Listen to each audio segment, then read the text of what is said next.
Now, tonight, we have a featured speaker named Jake Tawney. Thank you, Jake, for being with us tonight.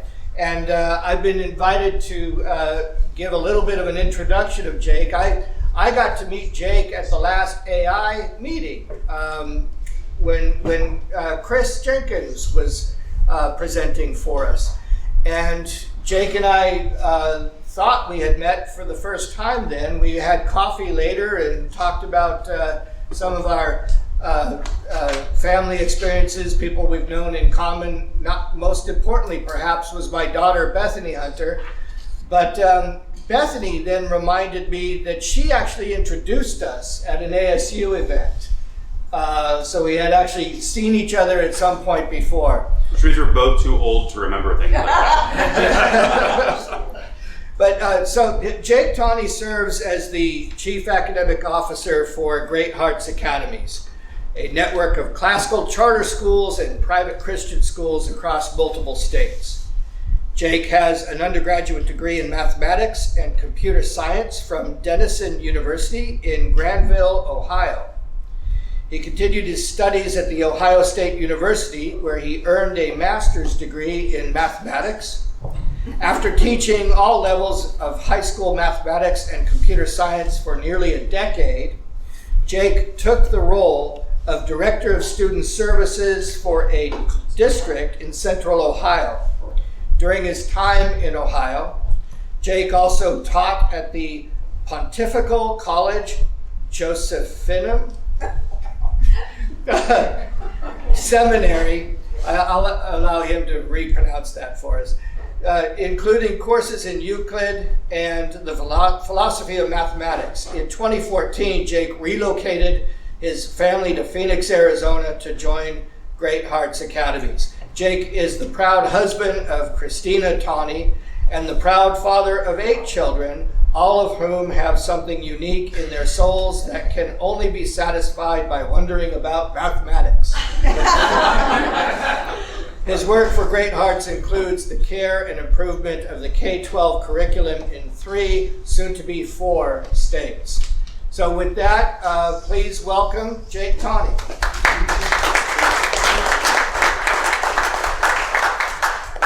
I'm really delighted that there's wine to have while I'm giving a talk. That doesn't happen when I'm giving talks in schools. So we'll see how this goes towards the end. It'll be great.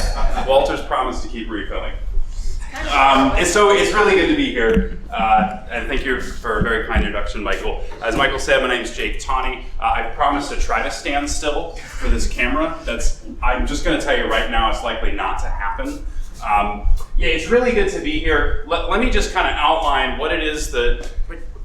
Who am I? Why am I here talking about this? In classical rhetoric, there's this thing called a preparatory introduction where you apologize for all of your shortcomings at the beginning and you're just setting the bar low. That's what I'm gonna do now. Right? I have a little bit of background in computer science. So I know a little bit about artificial intelligence. I have a little bit of background in philosophy. So I know a little bit about some of these topics, these things related to artificial intelligence, but I have a great interest in both of them. And to make up for all of those shortcomings, Chris has promised to correct anything that I say is wrong in computer science, and Father Chase is going to correct all of my philosophy and theology. Right? And so with that, I don't actually know what I'm going to say today. Here we go. I actually have a talk in 3 parts, if you will. So straight from Thomas Aquinas here, my prima pars, my first part, insufficient arguments against AI. I have this theory that most people, their arguments about why AI is impossible are at this point sort of insufficient. They all take the form of artificial intelligence will never be able to do X, and then at some point a year down the road, artificial intelligence does X. So we're going to try to dispel some of what I think are the insufficient arguments against the strong AI position. So before I go on and outline the rest of it, the strong AI position says that at some point, artificial intelligence will no longer be artificial, it will just simply be intelligence. That computers will eventually be able to do all of the things that human beings can do. And of course, we're here, I think, I'm certainly here to say that's not true. But I think that most of the arguments against that strong AI position are insufficient. So we're going to talk through some of those. That's the part that might, or I promised Walter I might terrify all of you. just giving you a sense of all the things that AI can do at this point that you may not have been aware of. Okay, in my second part, though, we'll try to rescue elements and say those are the insufficient arguments. Let's start talking about the sufficient arguments. And I'm going to offer two of them. One is going to be a philosophical argument, and the other is going to be a mathematical argument. And I'll talk more about that when I get there, but I love the idea of arguing against fundamentally what's a mathematical truth. It's a truth about algorithms and computers, but I love arguing against it from within the discipline. So we'll argue against it from without, from the perspective of philosophy, but we'll also give a mathematical argument, and I promise there will be no equations, and we will not be adding numbers together, but it is an argument from within the discipline of mathematics. And then finally, my last part, my third part, is sort of coming full circle, if you will. It's technology's influence on man. Why do I say full circle? Because in another way, we could describe this talk just in two parts, right? One is man's creation of technology and all the things that it can do. And then in the second part, or what I'm calling the third one here, is technology's destruction of man. Well, influence of man. We won't get that dark, right? But we're going to talk a lot about, at the end, how I see technology influencing us and how why I think that's an important thing for us, especially as Christians. Okay, sound good? Good plan? Okay, and you told me I have 4 hours? Five. Excellent. This is going to be great. Okay, here we go. As my exitus, and you'll remember this because it'll also be my readitus, it'll be my exit and return. This will be my full circle moment. As my exitus, I want to introduce you to Alan Turing. Alan Turing was a logician. He was in on the ground up on early computer science. Computer science as a discipline existed long before actual computers existed. It was the science of algorithm, the science of process, the science of determining what kinds of things can and can't be done with process and algorithm. And all of that was true long before we had what we think of as the modern computer. Alan Turing, famous for several different things. Some of you may know a little bit about his biography. But the thing that he at least is named after him is the Turing test. And so if we're going to talk about the AI position, if we're going to talk about what AI can do and what we think it can't do, we probably should at least try to define what we mean by artificial intelligence, or when it is that we think we have it. Now, I'm going to give you a caveat right away. I don't agree with Alan Turing's definition, but I think it's a decent place to start, so we're going to start there. Here's how Alan Turing decided what artificial intelligence is, or here's what he said. Here's how you would know if we ever had it. He says, imagine that you are behind a screen, or maybe you're in front of the screen. And behind the screen, on two sides, is a computer and a person. And you, as an interlocutor, are feeding it questions. And you're able to ask any question that you want, and then you get a response back. And if you can't tell the difference, given a sufficiently reasonable length of time, if you can't tell the difference between what the computer is offering you and what the person is offering you, then you have artificial intelligence. Then you have authentic intelligence. Now, again, my caveat, I don't think that's a great definition. I think that's a definition sort of from accidents, from observation, but not a definition from essence. But I'm going to at least go with it because I think it's useful for us. Because the whole goal here is to try to determine what artificial intelligence, what computers can do and what they can't do, right? And how much of that can we perceive. I also think that even though it's a bad definition, it's one that we should all wrestle with. I'm sure lots of us have seen the old Harrison Ford movie, replicants, help me out, Blade Runner, right? So, where we've constructed, literally artificial intelligence that looks and feels like humans. It does seem to me that even if this is a bad definition of AI, it's at least something worth wrestling with. I'm very interested in what those limitations are. So we're going to go with this for a little bit anyway, right? We're going to go with this idea of trying to discover what computers can and can't do. So let's get into some of what I think the insufficient arguments are. And so they're going to build on one another. So often we will hear things like, a computer is only following human design instructions, a human design algorithm. The programmer sits down to program the game of tic-tac-toe and says, place the piece here. And if your opponent places it here, put it here. Otherwise, put it here. And the programmer themselves has all the knowledge of the game and writes down those procedures, and so that the computer is not autonomous. We meaning that at least the programmer and sometimes the player know exactly what it's doing. So I'm not going to spend a lot of time on this argument because Chris actually dispelled this quite nicely at the last talk. when Chris introduced the neural networks. And the thing with modern computer programming, the thing with modern neural networks, is that the programmer themselves does not know how the algorithm is actually working. They set up this learning situation, data is fed to it, and the computer, through complex mathematics, the algorithm starts to, you'll see a lot of quotes today, figure out what is going on. But more to the point, the programmer does not know. And the computer gets really good at things like image recognition. We can now feed images like the following to a computer, and the computer will tell us, this is an image in a park with a man walking a dog down a paved road, with tremendous detail. I think one of Chris's examples last time was the recognition of digits, right? If I remember, you actually wrote a neural network to recognize digits, right? And you feed it a bunch of images of 9s and 8s and 7s where we already know the answer, and it trains on that, and it learns, and it gets really good at recognizing digits so that it can recognize things that are not in the training set. But the programmer has no idea how that's happening. And not only does not know, but can't know. It's too deep inside the mathematics, inside the neural network, for the programmer themselves to actually know. So the computer seems to have some element of learning here, some element of intelligence. Okay, but we're really slow with our pointer.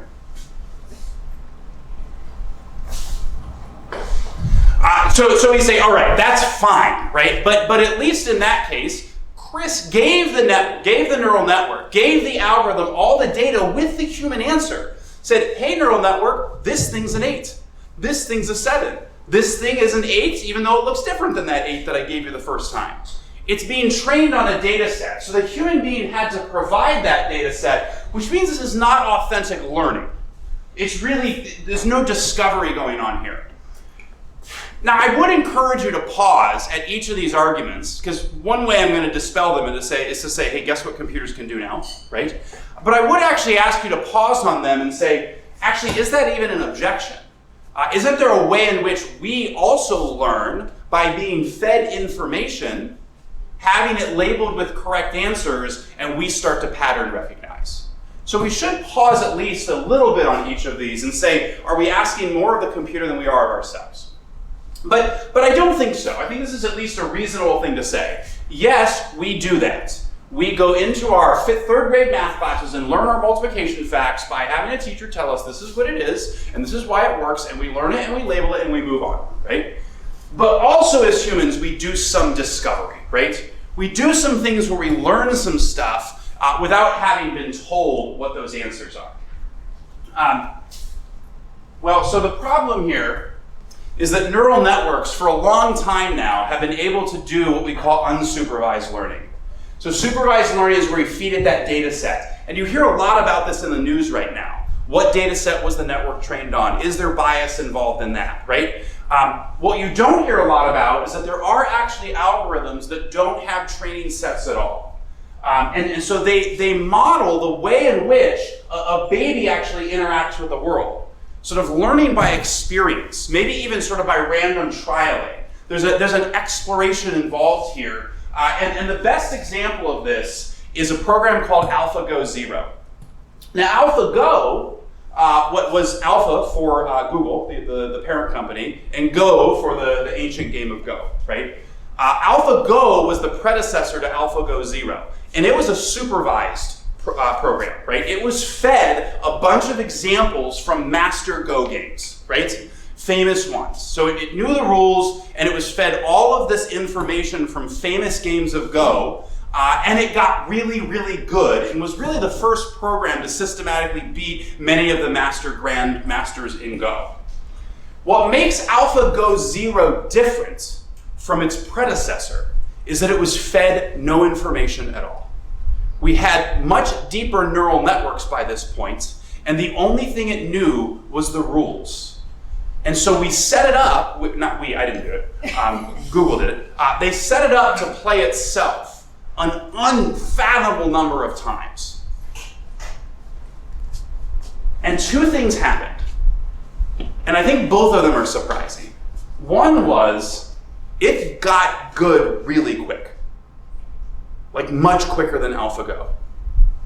It was beating grandmasters in a much quicker amount of time. And 2 is, it was kicking the crap out of AlphaGo. It's almost like the original algorithm was hampered by being given the human data. Once we released the computer from using grandmaster data from grandmaster Go players, the neural network, the program actually got much better, and much better much more quickly. And that's completely unsupervised. So if we think that computers still rely on human knowledge, we're wrong.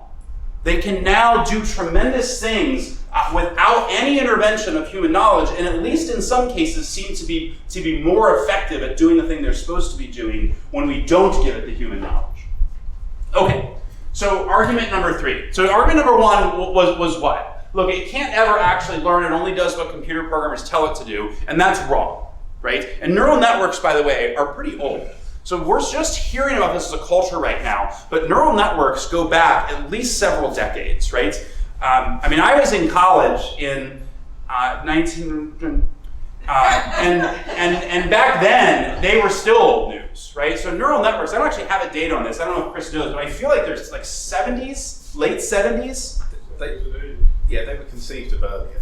Okay, yeah. So they're pretty old, right? So argument number 1 just doesn't work, and it hasn't worked for a while. Argument number 2 is that's fine, but you still need humans to give it training sets. Turns out that's not true. So then we usually say, okay, right, but computers can't actually create anything, right? So it can get good at stuff, but it can't ever actually create something in the way that human beings can. Well, we now know that's not true, and many of us actually do know that, because now we can start generating images that have never existed before. So this is a delightful little post from Robert Pondischio. I'm sorry his name got cut off. This is Robert Pondischio, the cultural commentator, who posted this. I don't actually know who Rick Lee James is, but apparently Rick Lee James went into one of these image generators and typed in Jesus flipping over the tables in the temple, and that's the image that came up. And Robert Pondischio says, what cultural literacy 1, artificial intelligence 0, which is delightful. Now, there's some humor there, but the reality is, give this another year or 2 and that doesn't happen anymore, right? The algorithms actually are going to get much better, and they already are getting much better at this. When the first, what's the name of the big generator, the big image generator? DALL-E, right? DALL-E and DALL-E 2. When this first hit the market and people were experimenting with, the creators brought in all the news people to demonstrate it, and it was amazing how the news writers and the newscasters, they didn't even understand what was going on because they kept asking questions when they saw these new images. They said, what is your database of images that you're using to put together? And like, no. There might have been a training set, right? But these are not images that are cut and pasted and glued. This is not how, the image you're seeing there has pieces that have never existed before. The computer has actually generated this. In an attempt to prepare for today, I went into one of these generators and tried to get it to do an image of a guy giving a talk about AI at Theology on Tap. And it wasn't bad. In fact, the setting looked a lot like where we were last time at the Changing Hands bookstore. But it had this guy who just didn't look nothing like me. I actually put in Jake Tawney, right? Jake Tawney giving a talk, Theology on Tap on artificial intelligence. Looked nothing like me. It was very disappointing. Had just a full beard, right? And you can see this just doesn't happen, right? And so then I was like, okay, well, why don't we give me a picture of a guy in a bow tie with no facial hair giving a talk on artificial intelligence at a Theology on Tap. And it gave me a picture of a guy in a bow tie and still had a full beard. And I tried this 7 different ways and I just kept getting people with facial hair. So I don't know if there's some bias in that training data or if I'm the exception. That like everybody else who gives talks on artificial intelligence at Theology on Taps has a full beard. I don't know. But these generative models show that computers can authentically create, right? And I won't take you through the details of this. That's because Chris can do that a lot better than I can. But the idea here is that you're actually bringing together multiple neural networks where one of them is generating images while the other one is testing it because it's already been very good at image recognition. We've had image recognition for a lot of time. So you're using that neural network to test how good and to train the first one on actual image production. And these are already very good. And some of you, if you've played around with this stuff on the online generators, you can see like they're really amazing. And you have to, there's this kind of rubber band effect that happens, right? Where you think you understand it and you almost have to snap back because your mind just starts getting blown. That's one of those moments where you have to start reminding yourself that the images you're seeing, like that person that you're seeing is not real. That image has never existed. The computer generated that and it looks almost like, it looks like a photograph. Like it's absolutely incredible. We are getting to the point where computers are going to be able to start generating, masterpieces of art, and they're going to be. You couple that with 3D printing, it is not out of the realm of our possibilities that in our lifetime, you may see us get to the point where a painting is created and experts can't tell the difference about whether it's an authentic Van Gogh or not. Like that kind of thing can happen. That is not the limits of artificial intelligence. We will be able to do things like that. Okay. So then you say, all right, so I understand the computer's doing something that the programmer doesn't really know about, and it can do it without being trained by human data, and apparently it can start to create some new things in the same way that humans be able to, but it's not aware. It's not conscious. Okay, now, we could give a whole other talk on what it means to be conscious. Maybe we should do that, right? So trust me, I'm not buying into these arguments, but it is important to note that we now have the ability, so remember what I said in argument 1, the programmer does not know what the neural network is doing. But we now have the ability to ask the computer what it was doing in its neural network. How did you know? I mean, if you think about like how you would decide if somebody was conscious and aware of their own thinking. You say, hey, what is 3 times 5? And they say 15. And you say, I want to like understand why that person is aware and understands their own thinking. You would start asking them, right? How do you think that's true? Why do you think that's true? How did you come up with that? Right? We now have the ability to have one neural network follow another to start to actually get the computer to answer what it was looking at, right? So what kind of food is this? And one neural network says pizza. And you say, well, why is that true? And the computer says, because it's round and it has toppings. Now that's high level, but we may actually at some point be able to get down even into the details of the neural network to figure out how this thing actually is working, but it won't be us doing it. We'll actually be asking the neural network itself how it's doing what it's doing. So there seems to be, now again, trust me, I'm not saying that's conscious behavior, right? But I am saying when we start to layer these impossibilities, it does seem like artificial intelligence starts to do things that surprise us. The talk I'm giving you tonight is a convergence of 2 different things. One is a talk that I gave to ADF in 2019. And up until now, that's all the stuff that was part of what I gave to ADF. The problem is, since 2019, everything has changed. It actually is kind of the case that like since 2 months ago, everything has changed. The speed at which these algorithms are getting better is unheard of. And in fact, experts in the field underpredict this by factors of 4 to 10. Like these are experts who even know that they tend to underpredict, and yet they still underpredict. There was a competition given several years ago about how long it would take computer algorithms to solve competition-level math problems with like 85% effectiveness. And they offered a $30,000 prize or so to the person who got the closest. And the fastest estimate was that it would reach about 50% in 4 years. On 50% correct on competition level mathematics tests. Do you know how long it took? It took 1 year. 1 year. And the best minds in the industry, or the most aggressive minds in the industry were saying it would be 4 years. These things are getting better so quickly, right? And so I want to have at least a conversation about what computers can do now. Now, there's a reason why some of this has started accelerating. And it started accelerating in 2017 because something happened. Now, Chris alluded to this last week, but I want to dig into, or last month, but I want to dig into this a little bit. In 2017, we started seeing the unification of all AI models, not just some, of all of them. Before that point, we had research being done in a lot of disparate areas, from music generation to speech recognition to robotics to computer vision to speech synthesis to image generation. And all of these areas were separate areas of research. They had separate neural networks, separate algorithms that were governing all of this, and they were getting some modicum of increase that you would expect in computer science and algorithm optimization, right? What happened in 2017 is that people realized that all of these things, in the end, really are just language. That's it. And they came up with ways of mapping one language to another within the context of a neural network. So again, Chris alluded to this. He's talking a lot about ChatGPT, but if some of you were there and you remember, he said, actually, you can kind of do this with anything that seems to be a language. Once this happened, an advance in one area became an advance for all areas.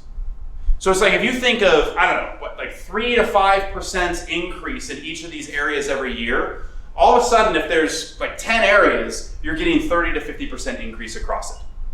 Something like this is exactly what happened when Descartes came up with the Cartesian plane. When all of a sudden he brought together two disparate areas of mathematics, algebra, which is really equations, and geometry, which is shapes. All of a sudden, when shapes have equations and equations have shapes, an advance in one area is an advance in another. When this kind of bridge building is done, you get academic revolutions. This was an AI revolution. And if you look at the pace of increase, it just shot up starting in 2017. This is exactly why we are now just hearing about ChatGPT, these large generation models, image generation, because you can map it back to 2017, a couple years for research, things getting into a practical product that's released, and now all of a sudden we're hearing not just about one, but about all of them. This is why, because everything was united under the context of language. And so what this means is, whether you're asking questions about biometrics, DNA, sound, text, stock market data, videos, it doesn't matter. Anything that can be conceived of as a language now all of a sudden fits this model of generative, large language, multimodal models, right? All of these things can now be united with AI. And I don't just mean for advances within, but I mean weird advances across. And that's a little about what I would talk about. Now, just a caveat here, I'm stealing quite a bit of material from two guys, Tristan Harris and Raski. So again, this is sort of a combination of two talks. The thing I gave in 2019, together with a lot of the work that these guys have been doing at the Center for Humane Technology. I should have said this from the beginning, but I'll try to credit them on most things, but anything with an asterisk in the top right corner largely is coming from stuff that they've been talking about. And if you have a chance to go and look up the AI dilemma, they've actually done the talk several times, so several YouTube versions of it. I would encourage you to do it. They were the ones that came up with this acronym. Generative, because these are algorithms that are now creating, right? Large language, because we have these massive data sets that they're being trained upon. Multimodal, right? Meaning across different languages, from sound to images to DNA sequences. So they are generative large language multimodal models, which are otherwise known as golems. That's their joke, not mine. And that's probably a whole other talk on that. Let's move on. So what do I mean about crossing languages? What are the kinds of things that we're seeing now? So here's one example. So this is a study that was done a couple years ago. So we're sitting in a room. I presume there's a Wi-Fi router somewhere. Is that right? Yep. Right. So there's radio signals coming from the Wi-Fi that are bouncing around this room, being read by that router. Right. Now, for a long time, we've also had high definition cameras. And what high definition cameras can do through their own AI algorithms, this was research being done on cameras, is that they can start to map the surroundings. And in fact, the camera itself can start to map all of the bodies in the room, right? And it can map their movements. Now, why were there so many advances with cameras? Well, self-driving cars, right? There's a lot of motivation to get cameras to do image recognition. So a bunch of research, even prior to 2017, are getting these cameras really, really good at looking at a room and mapping out where people are at. That's a language.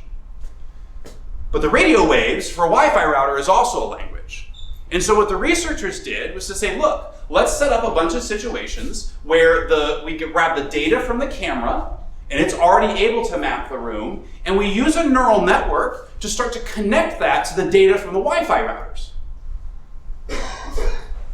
And the neural network did its thing, and then they turned the camera off. And it turns out that the computer can now use the radio waves from just the Wi-Fi router to map the bodies in a room with just remarkable accuracy. Now I want you to process like how terrifying that is. Because now, I do think it's bad enough that we're all walking around with cameras where at least you can see somebody videoing it, right? Now all of a sudden, you're in a room. In fact, you don't even need to be in the room because Wi-Fi signals can go through rooms, right? And now all of a sudden, every house, every church, every school, every building has a camera because it's a Wi-Fi router that can map exactly where everybody is in the building.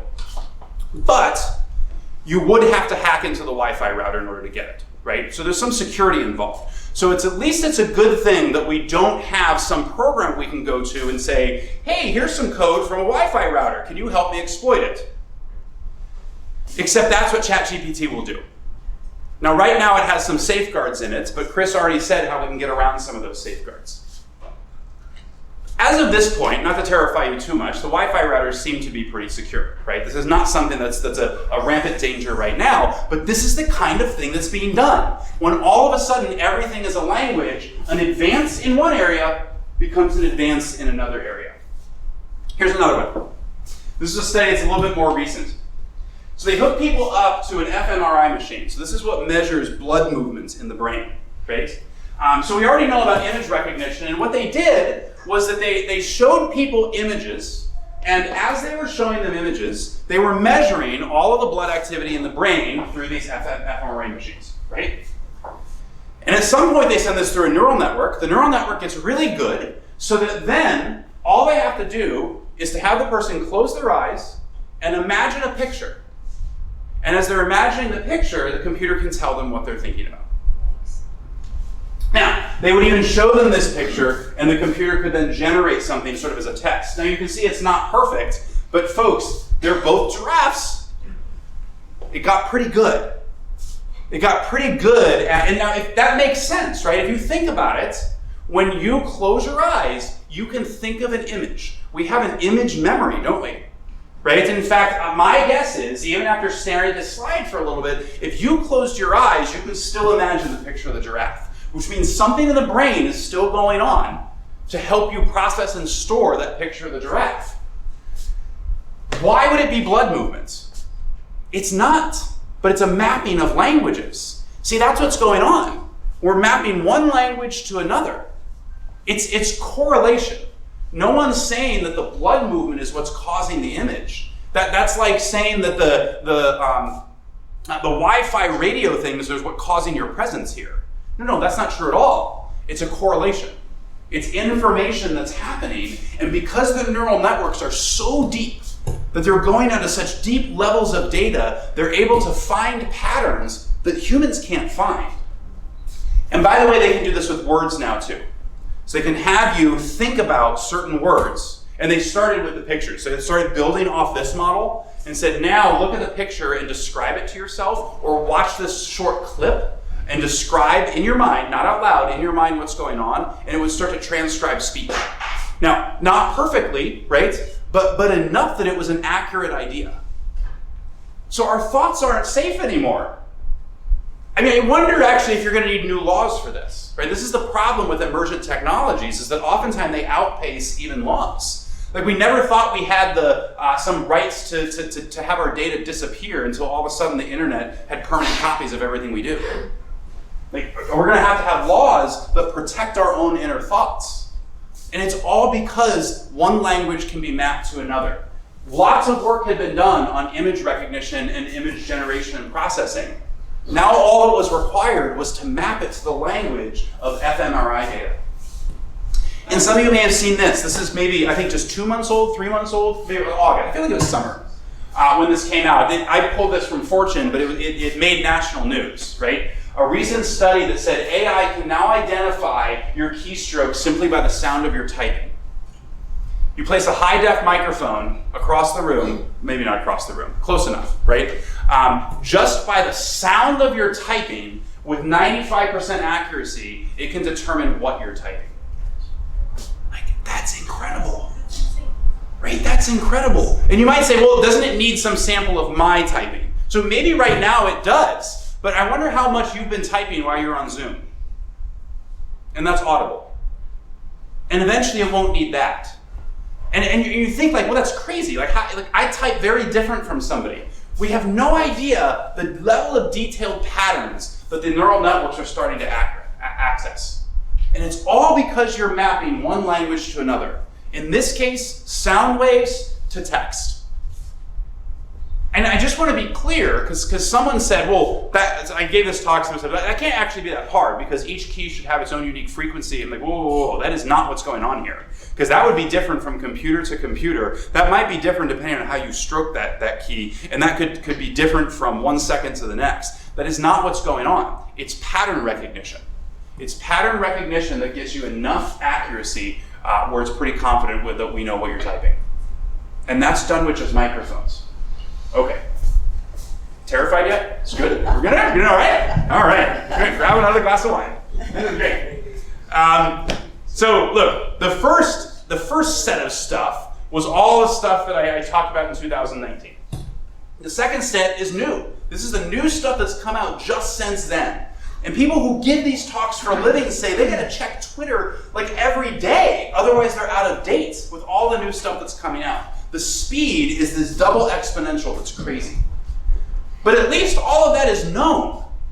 The real question with AI is what is unknown? Because we already know that AI has what we call emergent capabilities.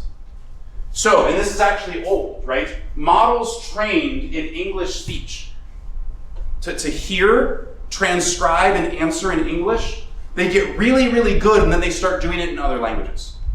And they weren't programmed to do it that way, and their data sets that they were trained on didn't do it, and somehow they start manifesting that behavior.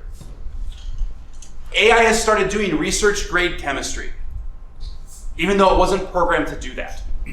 It starts to manifest these emergent capabilities, and the experts in the field say, look, we don't know, this is my name, we don't know how these abilities show up, why they show up, or even when they show up. So the real question is not, what are all the scary things AI is doing right now that humans have, that all those studies humans came up with. The real question is, what is AI going to be able to do in the future? So these two guys, Harris and Raskin, did a delightful little spin on the old adage, give a man a fish and you feed him for a day, teach a man to fish and you feed him for a lifetime. Teach AI to fish, and it will teach itself biology, chemistry, oceanography, evolutional theory, and then fish all the fish to extinction. And it's kind of funny until you think that it might be true. Here's what I've said. If we think the real danger of ChatGPT is some 13-year-old kid at his grandma's basement in rural Nebraska getting on and saying, how can I take down the electrical grid? And ChatGPT tells that kid how to do it. That is not the most terrifying thing. The real danger is that when the 13-year-old kid in his grandma's basement in rural Nebraska asks ChatGPT how to take down the electrical grid, ChatGPT does not give him the answer. It just takes down the electrical grid. It's manifested behavior. It's understood the sentence, and somehow it's now interpreting it as, rather than give you an answer, just do it. And the entire electrical grid goes down. And we're plunged back into the Dark Ages. And all the Christians survive. In one form or another. Okay, now, that's super dark. I told Walter I wouldn't leave you here. It's fine. Those are all the arguments that people tend to give for why artificial intelligence cannot be human. I think those arguments are insufficient. I think that we should be very wary of arguments that start with, well, computers can never do this, because they're starting to be able to do a lot of those things. If we are going to claim that they can never be able to do something, we better have a better argument for that. And I would offer you two of them today. So one of them is philosophical, and the other is mathematical. So the philosophical one comes from a guy named John Searle, so born in about 32. So a lot of these players are around during this time, right? Just prior to computers really coming online and getting good, and working in the field of either logic or actual computation. And John Searle offered what's now a fairly famous argument called the Chinese room. And in the Chinese room argument, Searle says this. He says, look, this is going back to the Turing test. So this is partly why I had to start with that. Suppose that you have an artificial intelligence research, right? And it has succeeded in constructing a computer that takes in Chinese characters by following an algorithm, produces other Chinese characters, and suppose it does this in a way that passes the Turing test. So again, remember, I'm not a huge fan of that definition of AI, but I'm willing to go with it because I think we can even use the insufficient one to argue against the strong AI position. Right? And so Cyril says, look, suppose that you have it. It's almost like a proof by contradiction. Suppose we have a computer that can fool us, that passes the Turing test, and it does it in Chinese. The question is, does the computer literally understand Chinese? Does it actually understand it? And here's the genius of Cyril's argument. He actually supposes that he is in a closed room with an English version of the computer program. And sufficient paper, pencils, and time. So it's a theoretical argument, right? It would take him forever, but let's play with it. And he then receives the Chinese characters through a slot in the door. He passes it through this algorithm. It then produces the output, and he shoves it through the door back at the interlocutor. So he's following the algorithm in the same way the computer would be following the algorithm. Got it so far? So we suppose that we have this computer that has authentic intelligence that can pass the Turing test. If so, it's an algorithm. So now let's suppose that it's Walter sitting in a closed room and he's just following that algorithm on paper. Well, if the computer passed the Turing test, so would Walter. The real trick with Cyril's argument is that Cyril himself doesn't understand Chinese. And he knows that he wouldn't understand.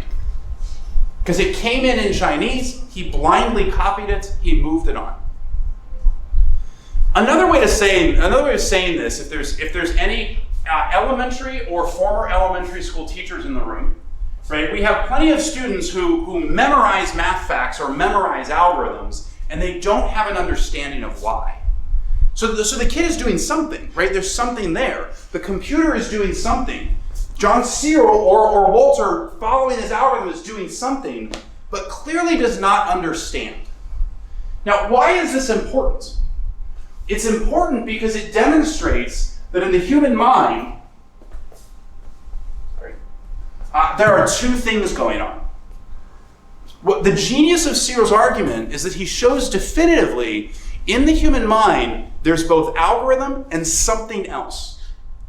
There's this process in the brain that can follow a step-by-step algorithm, but there's also this process that can understand. Again, that argument might be complicated, but if you think about just that elementary school teacher doing long division, right? There is clearly a difference between a student who follows the algorithm and gets all the right answers and a student who really understands it. In fact, some of us, many of us, probably most of us, at least at some point in our life, have had what we call light bulb moments, where we actually get it. And it could be that even that light bulb moment came from something that we just had memorized and knew to be true. We followed an algorithm, we did that quite happily, and then all of a sudden we understand it. There are two things that happen in the brain. There's more than two, but there's at least two. One that can follow an algorithm, and one that operates non-algorithmically, that seems to have insight. The reason that's important is we know by definition a computer can only follow an algorithm. Even if it's not one that we wrote, right? Even if it's one deep inside a neural network, a computer by definition is what we call Turing computable. It follows an algorithm. All it does is a step-by-step. Even if those steps are really small and really fast and too complicated for us to get, it's still only following step-by-steps. In fact, I'm told that even if we eventually get authentic quantum computers, I mean, you're going to see AI take off on an exponential if that happens. But even that remains an algorithm.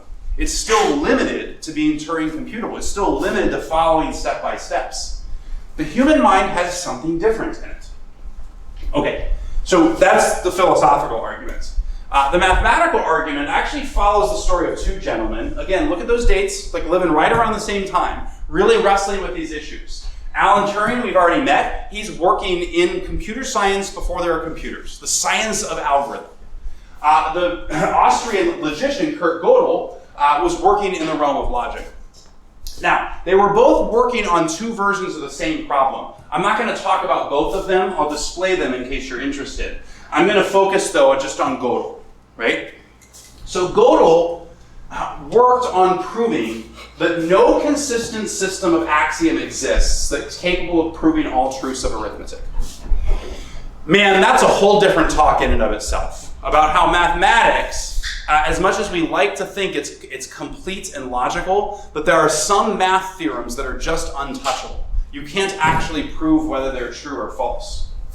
What does that have to do with computers? Well, it has everything to do with it.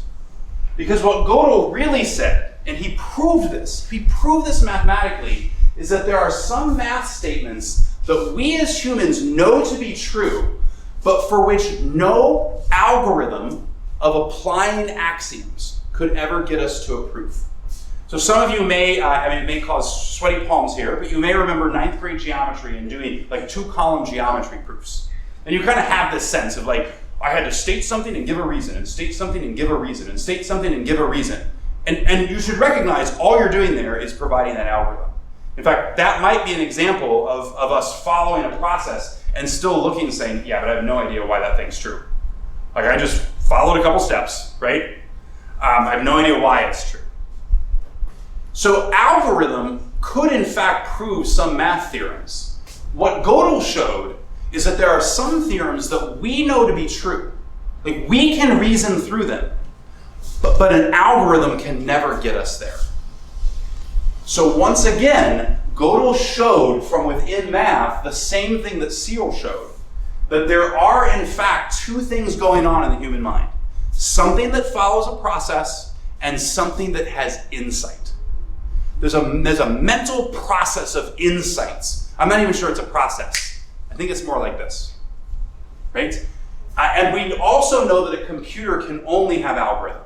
So the human mind is capable of at least having insight that a computer is not. And that is a definitive argument that no matter how scary they get and no matter how good they get, there always will be something that the computer cannot do that we can. Roger Penrose, born 1931, he was a mathematician, physicist, and he said there's something in our conscious thought process that eludes computation. There's something up here in our process, a very reasonable, rational process that's different than just algorithm and computation. But we have access to mathematical truths that are beyond any robot's capabilities. The human mind does algorithm, but it floats above it.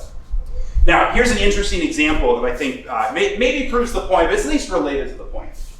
So this is actually an old example, but it's way back in some of the early days of image recognition, where we fed these two images to a computer. And when we fed the one on the left to the computer told us with about 58% confidence that this picture's a panda. So these are early days, so 58% confidence, it's at least bigger than 50-50, and in fact it got it right, so that's cool, right? And then we fed it the picture on the right. And when we fed it the picture on the right, the computer told us with 99.3% confidence, this is a gibbon. Gibbon's a kind of monkey. So there's a couple of things really interesting about this. So one is, it got it wrong.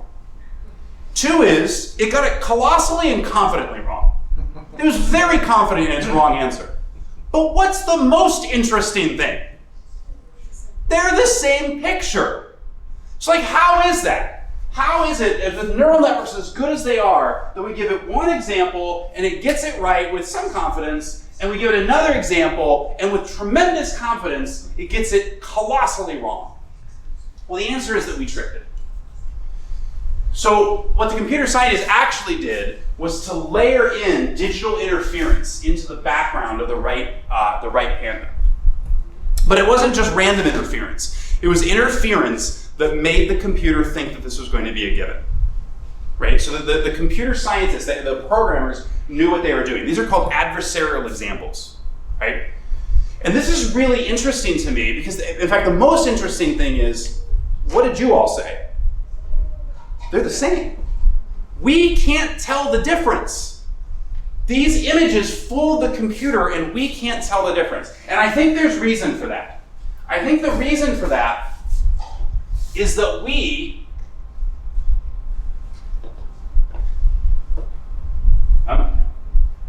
is that we have the ability to see the whole. Here's what we know about neural networks. We have no idea what's going on under the hood, and they're really good. But we do know that they're looking at small pieces. They tend to break the problem up into smaller and smaller pieces. So when they're looking at those digit recognitions that Chris started with, that we don't know that they're looking for loops and sticks. It might actually be something that we didn't even think about. Some crazy pattern that seems to exist in all of the data that we've never seen because we don't look down at the small level. We have the ability to see the whole. Penrose says we have it in math. We have that moment of insight where we just know. And yeah, we work through the proof, we work through the algorithm, but in the end we just know. We know it to be true. In art and music, we see beauty as a whole first. We don't stand in front of a Caravaggio and think, gosh, that's beautiful because here's what's going on with the balance and the proportions, and here's what's going on with the color. We have that conversation, yes, but as a secondary movement. The primary movement is to stand in awe and wonder of that painting. And the same thing is true in music. We don't break down the theory of it for our first level of appreciation. Even though it unfolds through time, we still sense and appreciate the whole. Basic recognition. When my kid walks in the room, I know who it is. Well, I have 8 of them, so chances are I don't know who it is, but it's one of the 8s, I'm sure of that. All jokes aside, and moms know this best, you can hear your child's voice across a crowded room. There's an instance that we have of recognition. There's insights. And that's that same problem of understanding we saw in the Chinese room. That's the thing humans have, at least consciously, at least in mental processes, that computers can never have. Okay. So I'm going to come sort of full circle here, and then we'll see where time is headed. Just come backwards to the Turing test. So we said Alan Turing's original definition is if you start inquiring to both a computer and a person and you can't tell the difference, then you have artificial intelligence. So here's my fair warning for all of us. We are formed by the technology we use. And we always thought that computers would be able to pass the Turing test by computers getting better. And it turns out they're probably very close to passing the Turing test now, but only in part because they're getting better. It's also because we're getting worse. And what do I mean by that? So computers are valiantly right now trying to of course, produce Shakespearean sonnets. But here's a delightful dialogue between 2 young people courting each other. Romeo and Juliet. What's in a name? That which we call a rose by any other name would smell as sweet. So Romeo would, were he not Romeo called, retain that dear perfection which he owes. Without that title, Romeo doff thy name. And for that name, which is no part of thee, take all myself. I take thee at thy word. Call me but love, and I'll be baptized. Henceforth, I'll never will be Romeo. Now, it is true that computers are going to get really good at trying to fake this. But it is equally true that it's a lot easier for a computer to fake this. Which is let's say a modern inquiry between 2 young people courting each other. Hey, how are you? Hey. I take it that second hey is like, why have you not answered me? The first hey is, how you doing? Hi. How are you? I'm good. How are you? Okay. Where are you from? Town. You? Same. Okay, how old are you? 25. You? 36. Oh, cool. I need a GF. Now, I think that might be girlfriend, but I'm not sure. Let's just say it's a lot easier for ChatGPT to fake that than to fake that. And it's not just in language, right? It's in art too. I already put my cards on the table. I think that probably within 50 years, we're going to see computers be able to fake Caravaggios, fake Van Goghs, right? But I also think that right now, here as we sit, it's a lot harder for a computer to fake a Caravaggio than it is for it to fake modern art. No, sorry, actually, that's the painting. That's it. That's a little bit easier for ChatGPT to fake, right? Okay. Look, technology forms us by its use. This is my first way to rescue us all from this. One of my favorite authors, Neil Postman, said this. He said, it is not worth writing a book about the fact that technology can be used for good or evil. That's banal and everybody knows it. What's worth writing a book about is that technology forms us not by its misuse, but by its use. The minute we started wearing watches, they did not give us the ability to keep time so much as they turned us into a time-keeping people. Meetings no longer start right around noon. They start at 1:15. I've had some meetings recently that are like 1:22, and I don't really know why. They've changed the way that we live. The automobile did not give us the ability to visit people who live far away so much as it gave us the ability to live far away. And if you think it's the same as living an hour walk versus an hour drive from somebody, it's not. One is still in the same physical proximity. You should also think about the unintended consequences of the car. The fact that you are, where else in this world are you in your own little world and yet so close to people? Like you're sitting there at a stoplight and you are literally about 8 feet from people and yet completely oblivious in your own little world.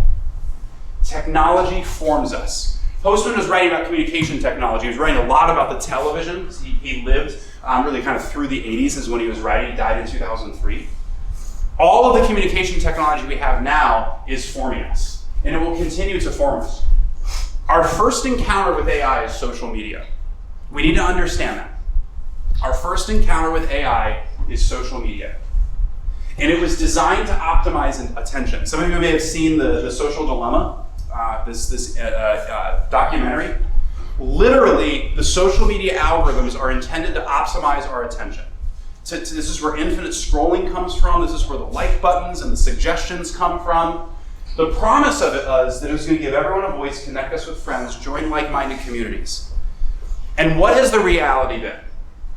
Information overload, addiction, influencer culture, polarization, shortened attention spans, breakdown of democracy, mental health decline. And it's really hard to extricate ourselves from it because it's so entwined. It's entwined in our economy, let alone in kids' identities. If you don't have an Instagram account, a kid can feel like they don't even have an identity. Right? This is our first encounter with AI. And I would argue we got it wrong. We didn't get ahead of it, and we let it become intricately involved in every aspect of our life. Our second encounter with AI will be these large language generative models. And they are optimized for something different. The first AI encounter through social media was optimized to keep our attention. The second encounter with AI will be optimized for persuasion. The ability to convince you that something is true, that the image is authentic, this is what ChatGPT is doing, trying to convince you that what it's saying is true. Its promise is that it's going to make us more efficient and write fast, code fast, to solve problems we haven't been able to solve, and it probably will do that. Social media did make good on a lot of its promises, but it also had all these unintended consequences. We are going to see fake everything.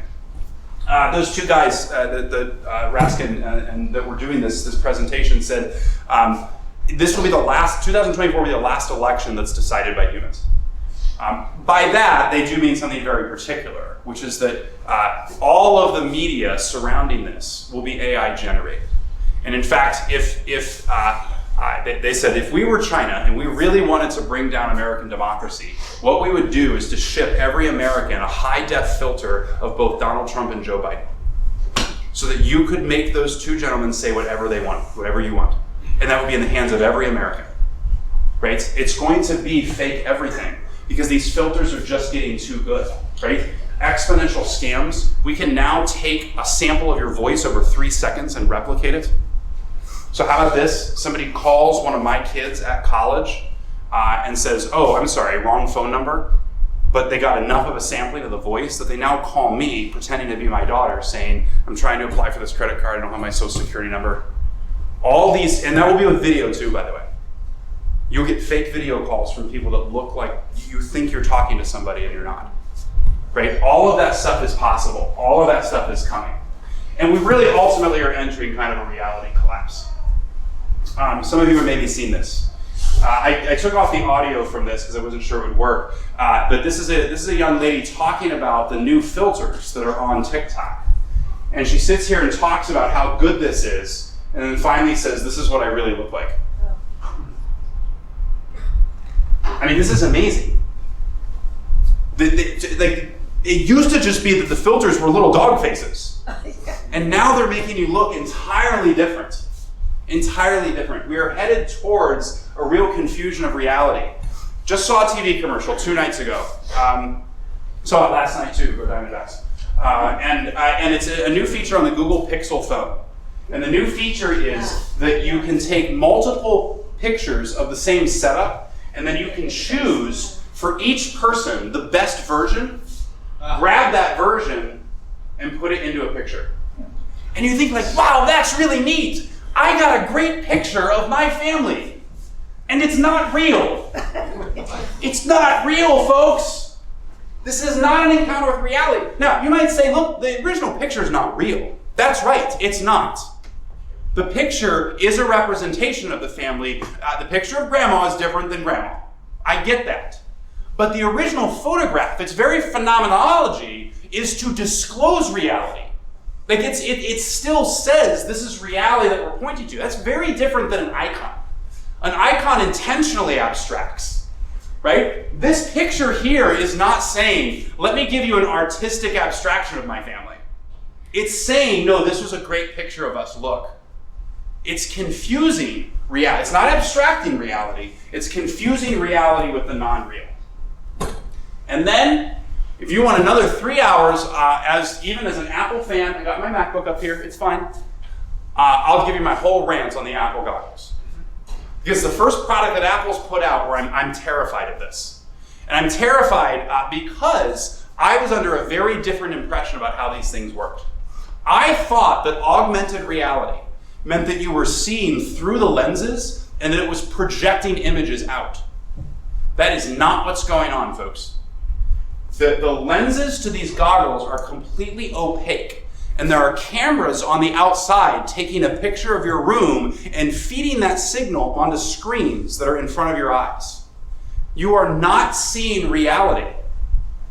Now again, that's okay. Look, when I have a Zoom call, that's not reality either, but it doesn't pretend to be.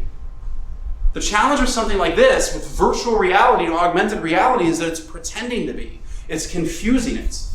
And then the most terrifying thing, and they're touting this, and the technology is amazing. Like, don't get me wrong, it's absolutely amazing.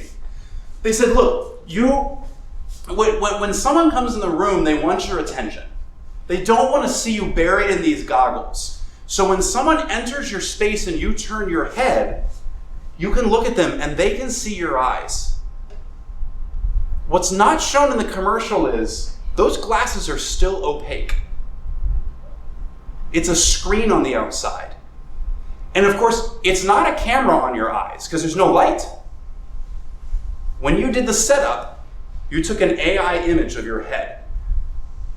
And now it's tracking your eye movements and putting an AI-generated image of your eyes on the outside of these goggles to give the other person the impression that you're looking at them. Now again, it's tracking your eyes, so in some ways you are looking at them. That's amazing!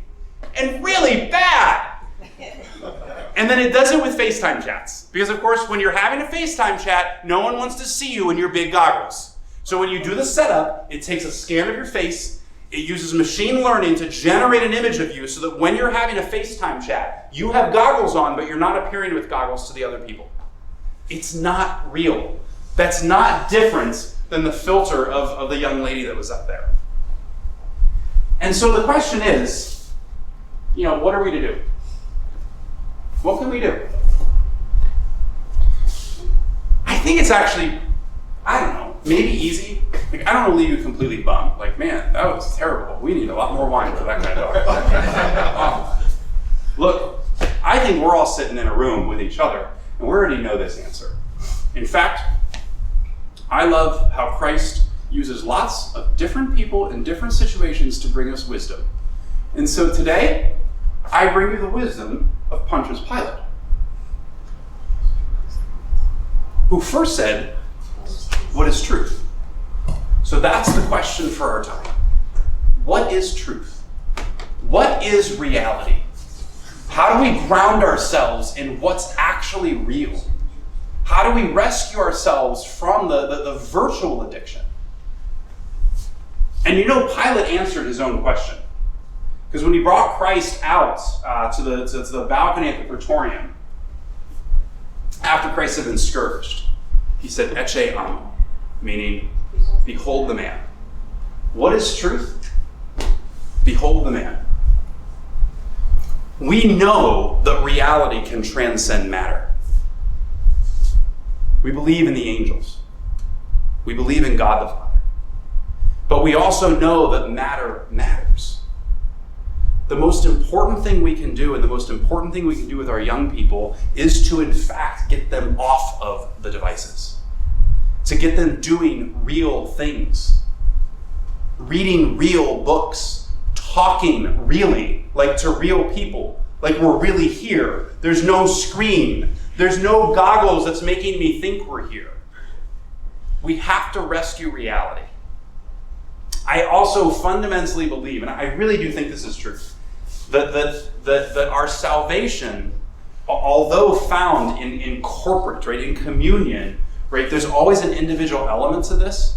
And so the way to fix all of this is to start fixing it here. And second, to fix it with those people that have been entrusted to us. Do drastic decisions need to be made? Probably. I probably need to make them. I should probably admit I'm a hypocrite. I'll probably go home tonight and check a bunch of scores on my phone, right?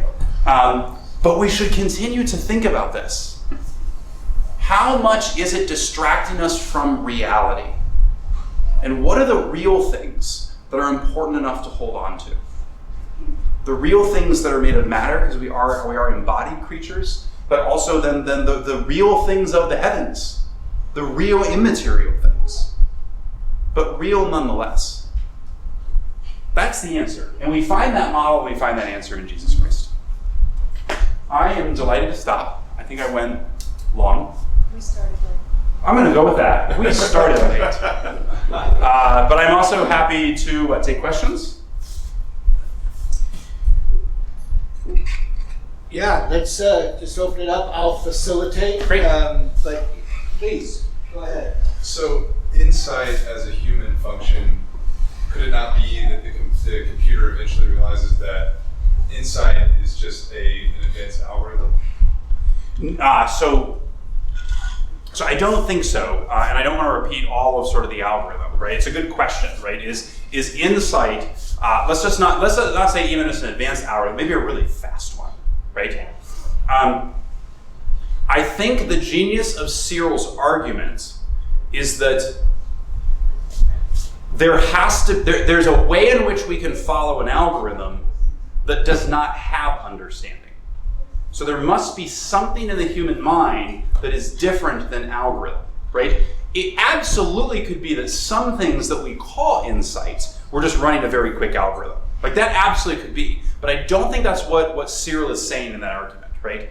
I also think that that's why the math proof is important. That we know mathematically, there are answers that we know to be true that an algorithm can never arrive at. So whether you want to call it insight or call it something different, the important thing is that the human mind is able to do algorithm and non-algorithm. And I do want to be really clear, like on that math example. When I say there are math theorems that humans know to be true, but no algorithm can ever decide that, it's not no algorithm has yet to do it. It's like we actually proved mathematically it cannot be done by algorithm. That's a fascinating proof and another 2-hour lecture. But what it does show is that the human mind is capable of knowing in a way that is non-algorithmic. So that's premise 1. The human mind is capable of knowing in a way that is non-algorithmic. And that's proven by, I think, those 2 arguments. Premise 2 is the computer is only algorithm. And we know that. We know the way the machine itself and its physics work, right? That it's only an algorithm. And so that means that the human mind and the computer have to be different. Maybe some things we call insight are fast algorithms. I could assent to that. But I still think those 2 theorems show that there's something in the mind that's not an algorithm. And we know that a computer is all algorithm. So that was a perfect model of a question. It was short, pithy, and ended in question mark. So any other questions? Please, Chris. The 2 pictures of the panda, I'm going to play devil's advocate here. I think that is a computer-specific form of an optical illusion. I'm wondering whether it's actually because the computer can see very fine gradations of colour that it's possible for it to make that mistake, whereas we couldn't see that. But we fall for optical illusions. You can have lines that look like different lengths where they're not really different lengths, where a computer wouldn't fall for that. So is there any actual difference in that? Is it just that we're just fooled at different levels? That's actually my point, right? Okay. So actually the purpose of that example was really only to show that I do think that we process differently than neural networks, right? So there is something different there that we process by looking at wholes first, and they're processing by looking at small things first. And so that could be absolutely that the computer would not fall for some optical illusions we fall for, and that they do fall for things that we wouldn't fall for, right? I totally believe that. That example is only to show that we do actually process things differently. It's also up there for my own entertainment because I think it's delightful. But I'm not trying to draw more from that than I think just that reality that the neural nets in humans are processing differently, and we do tend to look at big things and they tend to look at small things. And then I wanted to use that as a jumping point for insight and looking at the whole. So, but I think you're right. I'm not in charge. Roger? Yeah. Great talk, by the way. Thank you. Got me thinking a lot more than I was. I have been praying a lot more than you were too. One thing that intrigued me, you spent a fair amount of time on the idea of neural networks and how does a computer, using neural nets and all the training we give it, how does it think? And you also went into the issue of in your brain, and I brought this up recently, 2 years ago I brought it up, I had a 120 gigabyte flash drive. And everything I have on my computer for the last 20 years goes on it. And I looked at the size of it, what's that? And for the first time I got a glimmering of the brain. You think of what you could put on a thumb drive that big, multiply that out to the size of your brain, and that's an enormous amount of stuff. And I started asking people, think of your mother's face. There's a picture. Where's it come from? Yeah. Think of the house you just left. Picture your car. You can do it. Where does that image come from? It must be stored, I think. Yeah. But the point I was getting to more, the term neural networks, I think, is a medical expression. Mm-hmm. We don't understand how the brain works. Correct. The notion of neural networks and synapses and the connections and they break in old age. All right? Yeah, that's true for computers. So if we don't understand how the human brain works, you probably haven't got a cat and mouse chance of understanding how the artificial intelligence. Yeah, and I think one of my argument, another way to state my argument, when I say that the human mind can do algorithm but do something else, another way of stating that is that I actually think the mind is bigger than the brain. I think the mind is bigger than matter, right? I think that now I don't want to, so there's an intimate connection between body and soul, right? So I'm not discounting the fact that there is a physical thing inside here and there has information in it, right? I mean, even the fact that we can in fact read the fMRIs and grab that and translate that into images and text is amazing. It says there's something in here. But I think my argument in its essence is that the mind is bigger than the brain. So it's hard enough for us to understand how the brain works through its synapses, right? And you're right, neural network comes from neurons and the network of neurons, and it was an attempt to model the brain, but in a very rudimentary way, right? In the end, a neural network is a math function, right? It's the example Chris gave was valleys and hills and looking for those local minimums and maximums. But I think that even if we came to some understanding of the network of neurons and how those worked, even if we came to that, I think we would find that the mind is still bigger than that. And I suspect, now I don't know this to be true, but I suspect that the insight that I'm talking about does not actually come strictly from the firing of physical neurons. I suspect that the human brain might be close to Turing computable. And so the mind must be something bigger. Now, I'm now off on a ledge, just a little bit of speculation, but I suspect that because it's a physical process, there's something Turing computable about it, or at least it's close to it, but the mind itself is not. That's the thing that sits above it. We also know, in some weird way, I mean, one of the great mysteries of the general resurrection is how the soul stays individuated after the death of the body and before the general resurrection, right? Like even Aquinas waves his hands on this a little bit. And he says, look, the soul was once individuated by matter, and so once there's that separation, it stays individuated. And there's a little bit of hand waving going on there, right? I mean, I think there is this great mystery about like what the soul, how the soul is, what the mind is in that period between death and general resurrection. But I suspect that the other side of heaven, God willing, that will make a lot more sense to us when we start to think about real form and the real form of the mind. And I suspect that that's, look, I actually think there's something about insight where we're entering the way that God thinks. We're entering some kind of eternity, right? It's like you didn't think about it throughout time. It just happened. There's something instantaneous in that recognition, right? I think that's a little bit of a glimpse about what it means to think outside of time. A glimpse. I'm not in charge. You're in charge. Carolyn. Just a follow-up. We have, as incarnated spirits, we have emotions and spirit that I'm going to be bold and say a computer could never have that. Yeah. They can mimic it. What's the matter, Dave? But Yeah. that's intelligence too. Yeah, let me say two things about that. To one, I think you're right. I think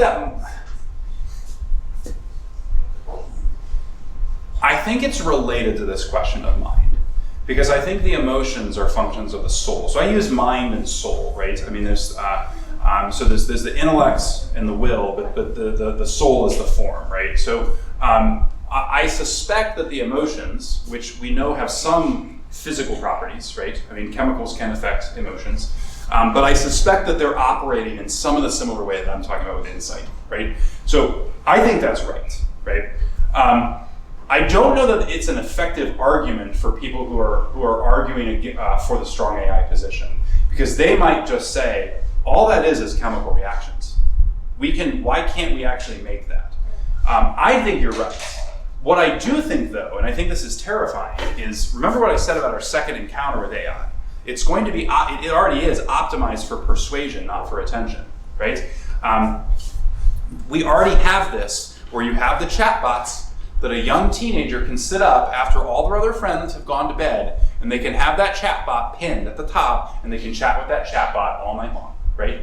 And it is literally not just being optimized for your attention, but for your persuasion, to convince you. And this is the scary thing, not even in an intentionally manipulative way.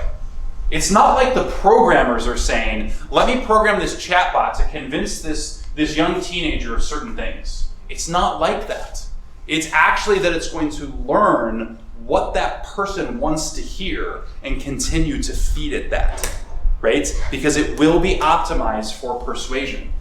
It will optimize itself for giving that young teenager exactly what they want to hear, right? Even if it's really, really bad advice, right? So I think that it will model emotion enough that we should worry about it. I think that's my point. AI will model it accurately enough that we should be worried about it. Other questions? Yeah, please. So let me see if I can sneak a two for it. One is, I think, the clear and thing, one's more ponderous. So the clear one is like you're trying, it seems like you're trying to say that the strong AI position is weak, but here are the weak arguments versus the strong arguments. One I heard recently that seems strong, that sounds framed for weak arguments, was looking at what it takes for example, like AI is taking our jobs, right? That idea, but when you look at what it takes to, say, do like cleaning service and actuate all the movements and perform all the tasks,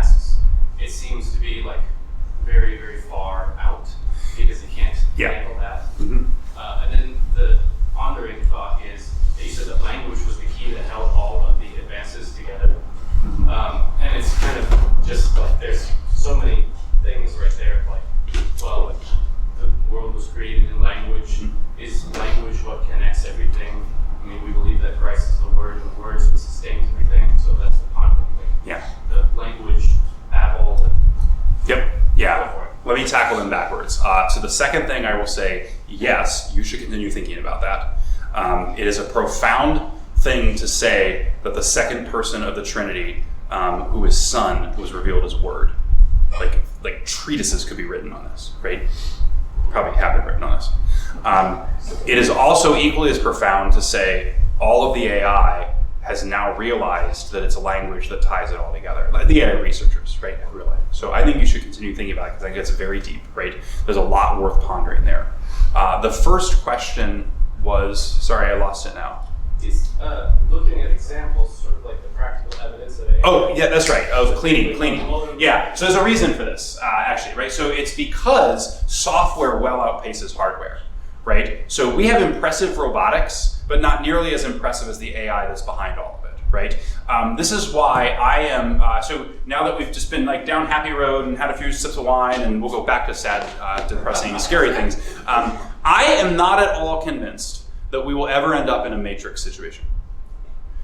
The reason why I don't think we will ever end up in a situation where robots take over the world is because I think we will enter the dark ages long before we have robotics that are that capable. I really do believe that in the next 100 years, AI or some emergent behavior or some kids screwing around with it because it was too easy to use will actually bring down the entire electrical grid and the entire banking system. You will have no electricity and no money. I think that's really possible. Or at least I should say, I think that's going to happen far sooner than we have robotics that are able to take over the world, or even AI algorithms that are somehow taking over the world. Like, that's not what's going to happen. It's that it's going to literally, you'll have bad actors, countries, individuals that now have access to everything. Because the problem is, I was talking with Walter about this a couple weeks ago, it's all connected. Everything's connected.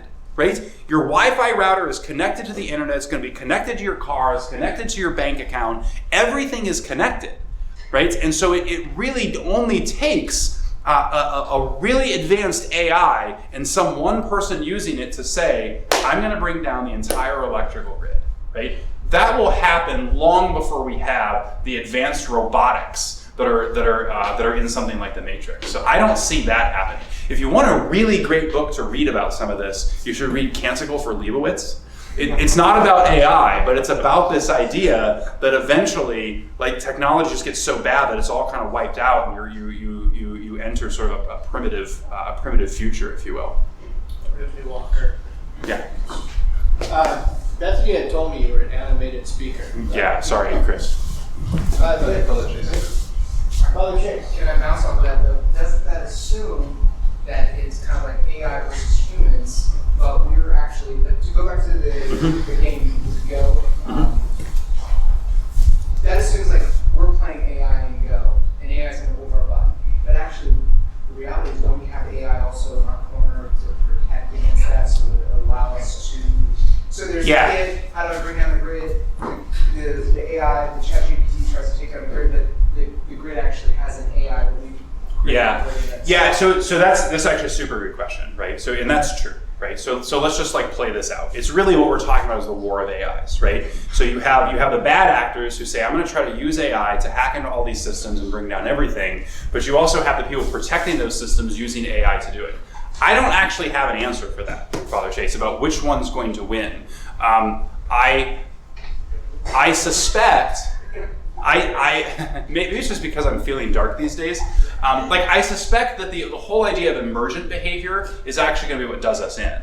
That we've released this so fast into the hands of everybody, right? This is like our Oppenheimer moment, except it's different than Oppenheimer, because this would be like Oppenheimer saying, I have this technology for this bomb, and I'm going to ship the instructions to every household throughout the world. Actually, it's not even that. Because at least then, if Walter builds himself an atomic bomb, he's got to at least have some way to go deploy it. With AI, it's different. It's almost like we gave everybody the nuclear bomb in their house and everybody a universal trigger for it. Because you now have access to all those buildings and all those computers. And so I think I would join those two guys in their call to say, rather than just trying to stop all the research, can we at least stop the public release of it? That would be the real argument. Should we stop the public release of it? right? But I don't know the answer. I think it's a great question. When you get an AI war, which one wins? Can I just make a comment? There's a reason I why. have to ask Michael. He's a jerk. You're right. Can I make a quick comment? There's a reason why antivirus software happens. It constantly needs to be updated. It's that think about an artillery war. Somebody's trying to defend against a bomb, and somebody shoots.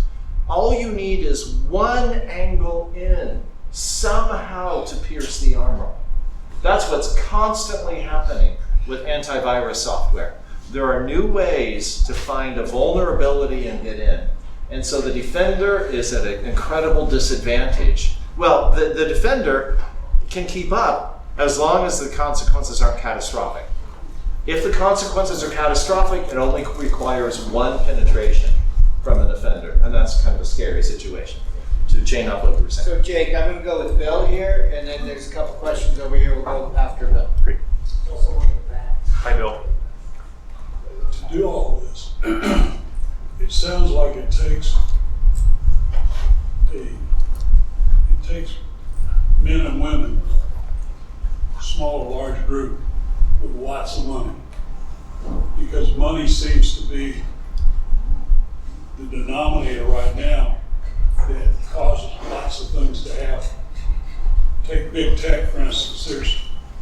From my reading, there's about 5 or 6 billionaires that represent about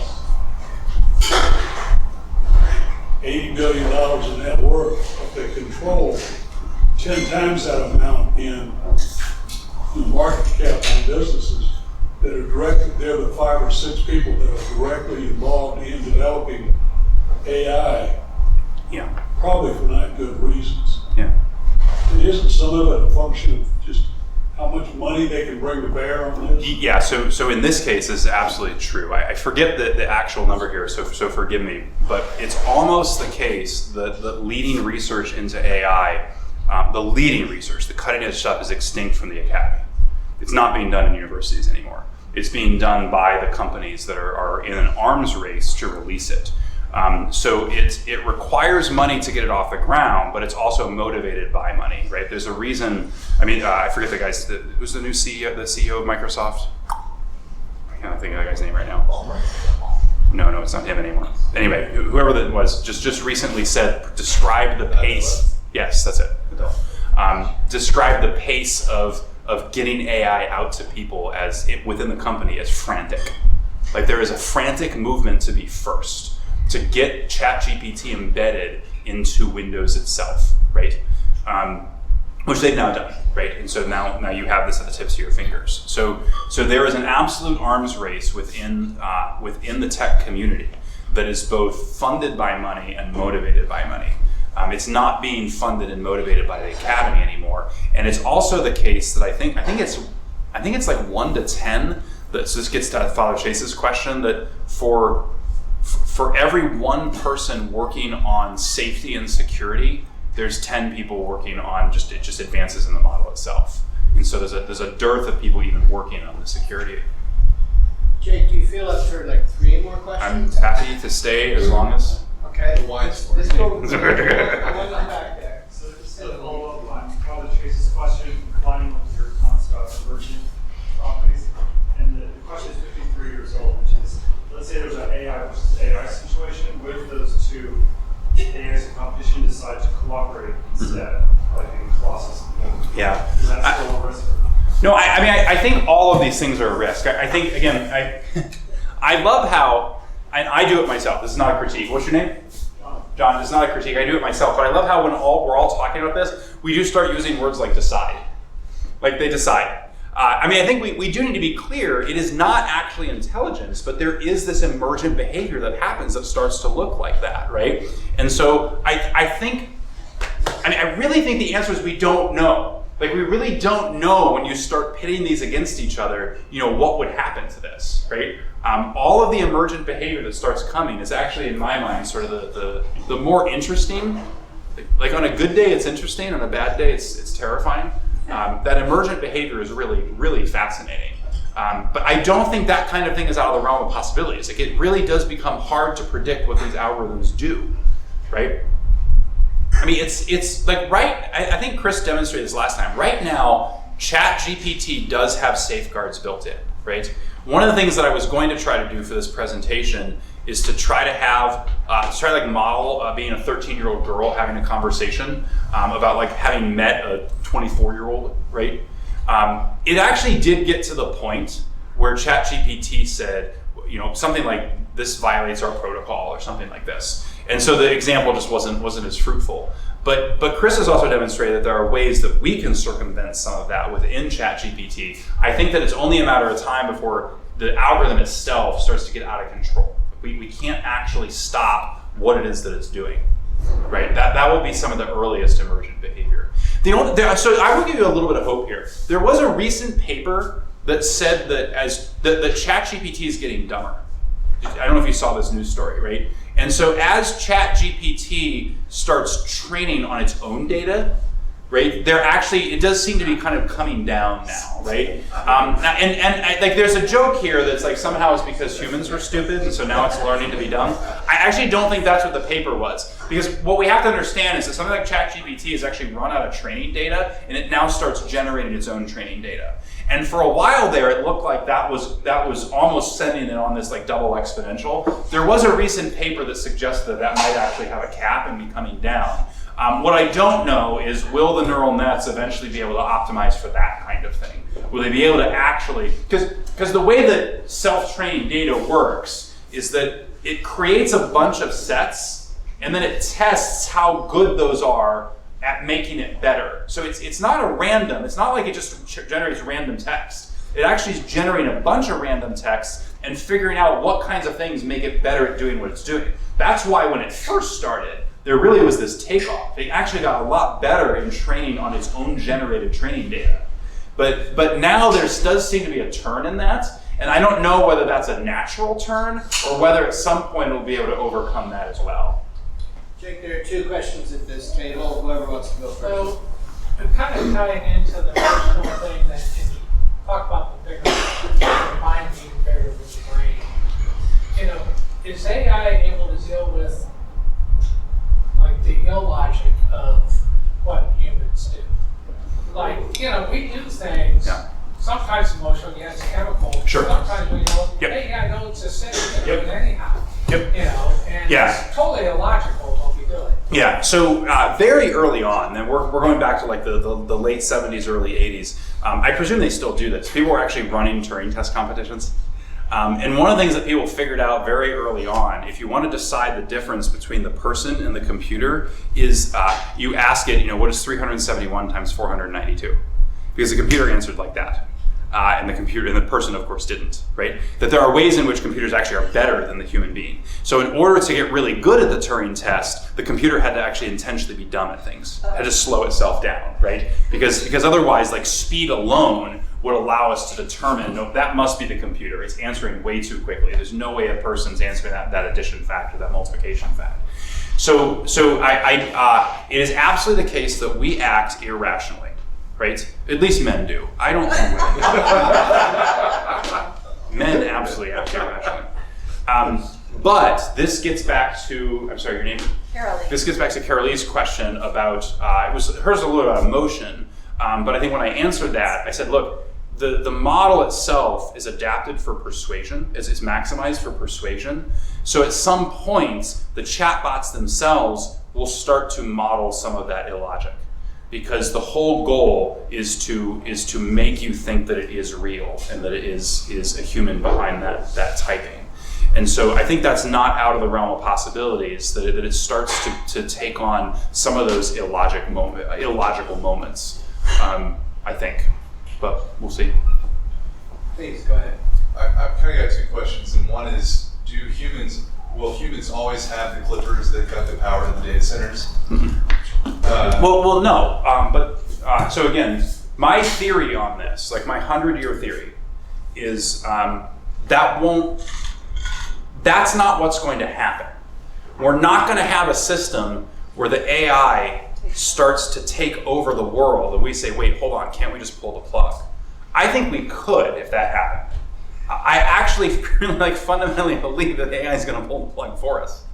Like, I really think we're going to enter a whole new dark ages without electricity, because I think that that's the system that's going to get hacked, right? So I don't even. Solar is what you're saying. That's right, and like you better live near a source of running water, right? like water is going to be it.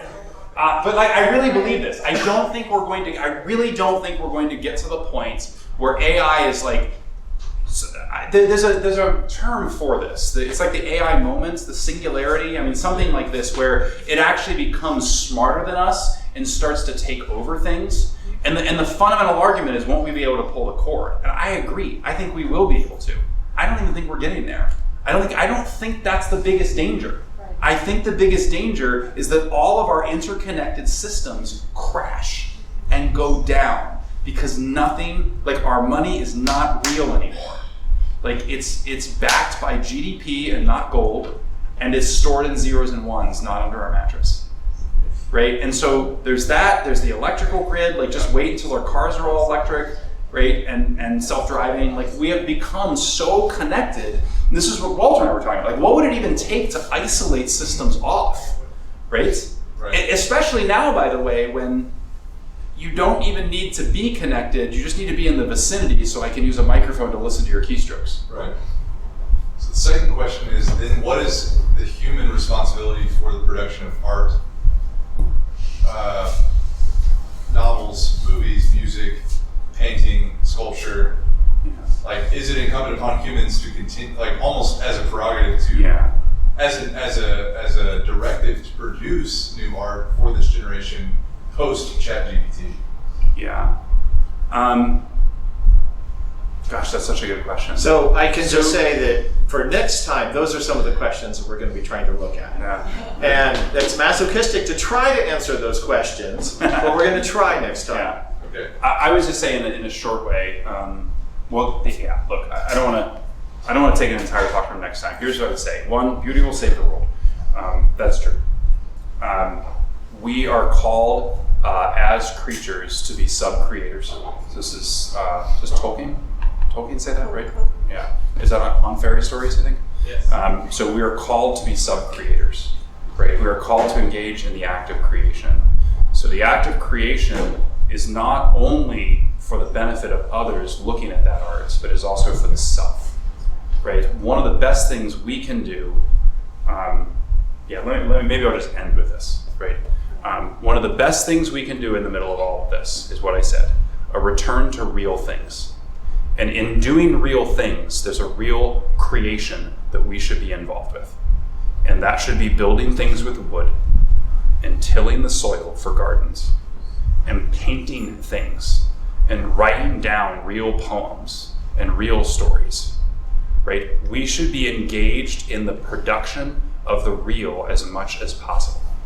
And that is, yes, for the world. But remember, salvation, both with, I don't know if this is right, but like with a capital S, like salvation, but also like our own beatitudes, right, is always corporate, but it's also from here, right? It starts here. It starts with our relationship with Christ, our relationship with beauty. And so if you want to save the world, it always starts with the self. And my advice to everybody is to continue to engage with real things. Real things. Movies and television are not real. Our phones are not real. I mean, the phone is, but the stuff we're looking at is not. Engage with real things. Go build something. We have this beautiful hutch that had this awful paint job on it. And I was just going to give it away because we have nowhere to put it. And my kid says, why don't you let me try to get the paint off of it? And I said, that's a great idea. Go to it. And he's been doing this for like 6 months now. And he loves it, right? Do real things. Be with real people. That's where you find beauty. Okay. Thank you very much, Jake.